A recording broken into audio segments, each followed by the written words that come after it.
So what are some of the biggest challenges that as we started out down this path, right, with trying to use the accelerated risk management expert system, what were some of the challenges we were trying to solve?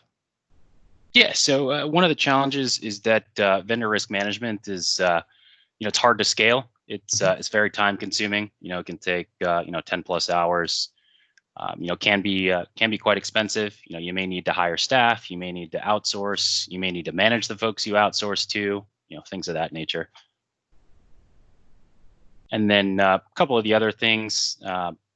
Existing programs these days, existing mechanisms. Sometimes the results are quite marginal. You've Hmm. got these. Most often than not, these one-size questionnaires sort of yield an incomplete view of your total risk.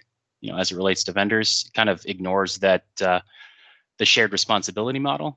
Hmm. These standardized TPRM practices always they point the finger at the vendor, or they point it at the cloud provider. They rarely kind of ever point the finger back at ourselves and our responsibilities as it relates to these vendors. Hmm. Yeah. So yeah, and if you think about it, when you get to even a small to moderate sized organization, it's not unusual for them to have 50 or 100 or 200 vendors, correct? Yeah, and when you start looking at those sort of volumes, it's quite overwhelming for a lot of these organizations, and obviously there's a time and a cost associated with having to review that landscape there. Right, right, and and I like what you said about shared responsibility. One of the things, and that goes back to the Microsoft, I believe it was, did a great job, and we'll ask them to put up this graphic, during the podcast.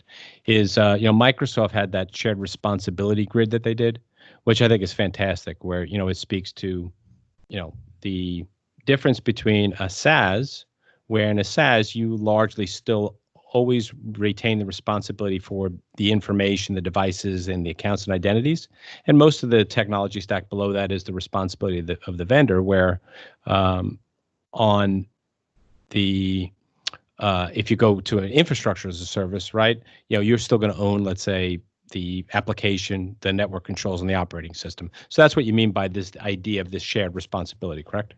Yeah. So I think like you said, it depends on the model of the engagement of the service that's being provided. That kind of dictates who's responsible for what in this case. Right. A simple sort of analogy I like to think of it as is I could go out there, I could buy the best front door lock in the world for my house, from the top vendor in the world. Let's say I do that, but if I fail to lock it, that's my responsibility. The entire solution falls apart.